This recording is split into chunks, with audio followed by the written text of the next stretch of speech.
Ready start. अध्यक्ष महोदय, मैं आज एक ऐसे विषय पर बोलने जा रहा हूँ जो देश के सामने एक बहुत बड़ी समस्या बना हुआ है। आजकल कृषि पर बहस चल रही है। मैं कल से सुन रहा हूँ कई लोगों ने तो सरकार की बड़ी प्रशंसा की है कि वह बहुत ही अच्छा काम कर रही है। मैं मंत्री महोदय से एक प्रश्न करना चाहता हूँ। मार्च में मंत्री महोदय ने एक प्रश्न के उत्तर में कहा था कि 2 वर्ष में हमारा देश आत्मनिर्भर हो जाएगा। मैं जानना चाहता हूँ कि ऐसा कहने के पीछे उनका आधार क्या है। कौन से उनके पास ऐसे प्रमाण हैं जिनके आधार पर उन्होंने इस प्रकार की घोषणा की है।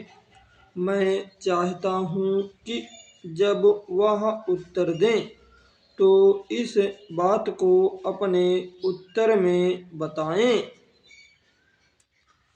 आप जानते हैं कि इस देश में 80% लोग खेती करते हैं और उसके बाद भी आज हमारे देश का सम्मान दूसरे देशों में कितना है। आज हम दूसरे देशों से देश के नागरिकों के लिए खाद्यान्नों का आयात काफ़ी मात्रा में कर रहे हैं। खाद्यान्न की स्थिति बिल्कुल संतोषजनक नहीं है। देश में जहां लोग 80% खेती करते हैं, हम भोजन के मामले में भी आत्मनिर्भर नहीं हुए हैं। इसके कुछ कारण हैं।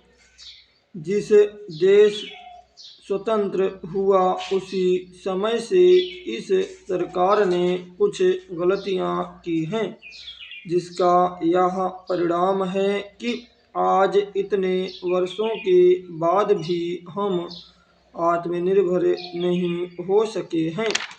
उसका सबसे बड़ा कारण यह है कि अपने देश में पहला स्थान खेती को न देकर उद्योग को दिया गया है।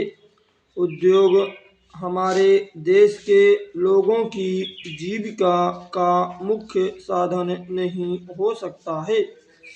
भोजन की समस्या के हल के लिए किन किन चीज़ों की आवश्यकता है, उसकी तरफ हमें ध्यान देना चाहिए।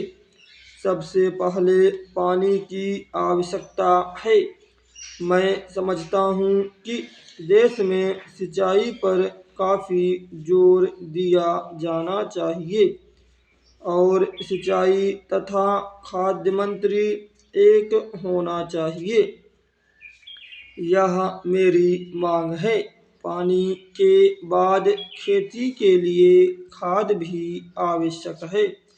खाद का स्थान दूसरा हो सकता है।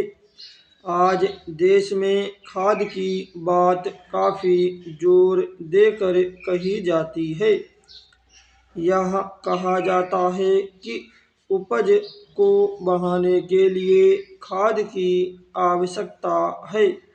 बिना खाद के उपज नहीं बढ़ सकती, किंतु खाद कहाँ तक उपज को बढ़ा सकेगी, यह भी देखने और सोचने की ही बात है। इस ओर एक समन्वयक नीति चाहिए। स्टॉप।